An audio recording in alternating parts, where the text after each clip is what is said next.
নমস্কার, কেমন আছেন সবাই? আশা করি সবাই খুব ভালো আছেন। আওয়ার লাইফ জার্নি আজের আরেকটি ভিডিওতে আপনাদের সবাইকে অনেক অনেক স্বাগত জানাই। আজকে আমি সকাল থেকে কোনো ব্লগ করিনি। সকালে তজু চলে গেছে স্কুলে, আর বলে তো ছিলাম দিদি বাড়ি এসছি, তো তজু চলে গেছে স্কুলে। আর এই আমরা যাব একটা জায়গায়, একটুখানি বেরাবো, একটু কেনাকাটা করার আছে, তো বেরাবো।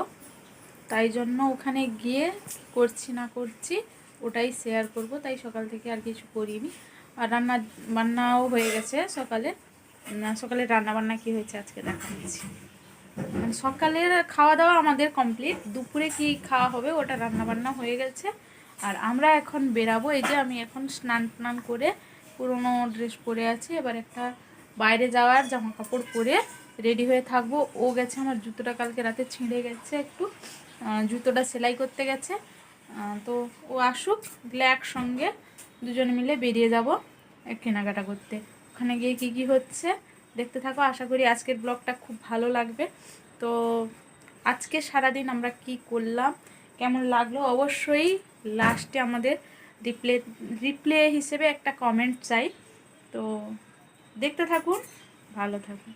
স্নোই দুধ খেয়ে শুয়েছে, তাই তো? স্নোই, তুমি দুধ খেয়েছো? তুমি আজকে দুধ খেয়েছো? এদিকে তাকাও, এদিকে তাকাও। তুমি আজকে দুধ খেয়েছো? দেখো মুখটা দেখাও। তুমি আজকে দুধ খেয়েছো? দুধ খেয়েছো? দুধ খেয়েছো? দুধ খেয়েছো? আর রান্না হয়েছে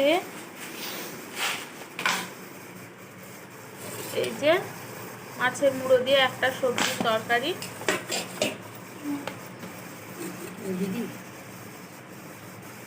আর এই যে মাছ ফুলকপি দিয়ে ঝোল আলু দিয়ে, আর এই যে সাদা ভাত। হাতে চামচ দিয়ে রেখেছে, চামচটা বের করে নিই।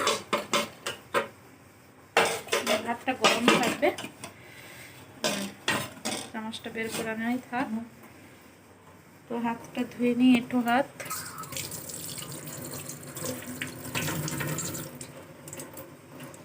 বাসনপত্র সব মেজে গুছিয়ে রাখা হয়েছে। সীমা দিয়ে এসেছিল, মেজে দিয়ে গেছে। এই থালাগুলো দিদির অনেক দিন ধরেই নিচে পড়েছিল, মানে এখানটাতেই ছিল, এই যে এই জায়গাটাতে ছিল। জাম করা হয়ে গেছিলো এগুলো একটু, তো তাই জন্য এগুলা মেজে রাখলাম। এগুলাকে তুলে রাখা হবে। জল পড়ছে এখনো টেপে। তো চলুন দেখতে থাকুন ব্লগটা। এই যে এই নারকোলটা কবে থেকে পড়েছিল কি জানি, জল বলতে বস্তু ছিল না, একদম নষ্ট হওয়ার মুখে। তো এটা ভেঙে রেখেছি, ভালো আছে কিনা দেখতে গিয়ে ভেঙে রেখেছি। দেখি যদি কিছু বানাতে পারি তো বানিয়ে দিব। একটু পিঠে করার ইচ্ছা আছে, তো দেখি যদি করতে পারি করে দিব। এটা পুড়িয়ে এখন তো বেরাবো, এসে তখন করব।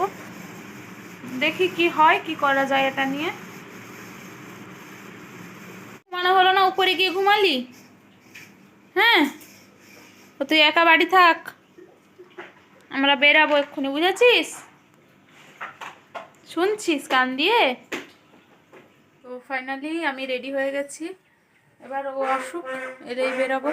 দেখা যাক কখন আসে, অপেক্ষা করি। আর কি করব, বাড়িতে পুরো একা, ভালো লাগছে না কিছু। ও আসুক, এলেই বেরাবো।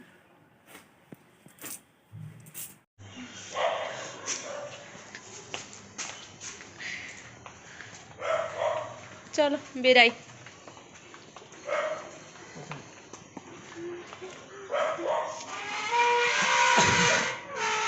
আমার ফোনটা রাখো,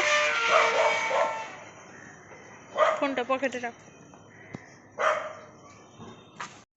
তো এই যে বেরিয়ে পড়েছি, বাসও পেয়ে গেছি, তো বাসে উঠে পড়েছি। এবার রাস্তায় যাই, পৌঁছে তখন দেখি কি কেনা যায়। পৌঁছে গেছি যাদবপুরে, এটা স্টেশন রোড। তো এই যে হেঁটে এগিয়ে যাচ্ছি রাস্তার ধারে বসা জুতোর দোকানগুলোর দিকে। তো এই যে পেয়ে গেছি একখান জুতোর দোকান, বেশ কিছু জুতো আমরা কিনে নিয়েছি। তো জুতো কিনে আর একটু কাপড় দোকানে কাজ শেষ করে চলুন এবার বাড়ি যাই। এই যে হাতে জুতোটাও নিয়ে নিয়েছি, এবার বাড়ি পৌঁছে তারপর কথা বলছি। ও আজকের জন্য, আজকে গেছিলাম বললাম, শপিং করে নিয়ে এসেছি বেশ কিছু জুতো কিনেছি 3 জনের, আর আমার একটা শাড়ি কিনেছি, ওগুলা বাড়ি গিয়ে দেখাবো। শাড়ি মানে এখন ব্যাগ গোছানোর পালা, কালকে বাড়ি চলে যাচ্ছি, তাই এখন ব্যাগ গোছানোর পালা। ব্যাগগুলা গুছিয়ে নিই। ব্যাগ বলতে ওই কাপড় চোপড় যেগুলা মানে কি মেলেছি, রোদে টোদে মেলেছি, ওগুলা গুছানো হয়ে আছে। এই তো এইখানটায়, এই যে এইখানটায় কিছুটা ভাঁজ করে রেখেছি, আর বাকি আছে ওইদিকে আছে। তো সব নিয়ে মেলে ফেলবো কাপড় চোপড়গুলো। তো বললাম এই শাড়ি কিনেছি একটা, মা পয়সা পাঠিয়েছিল, অষ্টমী আসছে, প্রথমাষ্টমী, ওই প্রথমাষ্টমীতে পরার জন্য একটা শাড়ি কিনলাম। আর হচ্ছে জুতো কিনেছি 3টা, আমার একটা, ওর একটা, আর হচ্ছে আমার কাকিমার একটা। তো ওইগুলাই কিনেছি, আর বাড়ি গিয়ে দেখাচ্ছি কীরকম জুতো কিনেছি আর কীরকম শাড়ি কিনেছি। কালকে চলে যাব বাড়ি, তো সকাল সকাল বেরিয়ে পড়তে হবে, বাড়ি গিয়ে আবার দেখা হচ্ছে। জন্য এটুকুই, আজকে এখানেই ভিডিওটা শেষ করছি। সবাইকে বলি ভালো থাকুন, সুস্থ থাকুন, আর সবাই অবশ্যই অবশ্যই আমার ব্লগটা দেখতে থাকুন, চ্যানেলটিকে সাবস্ক্রাইব করে আমার পাশে থাকুন, আমায় আশীর্বাদ করুন। ধন্যবাদ।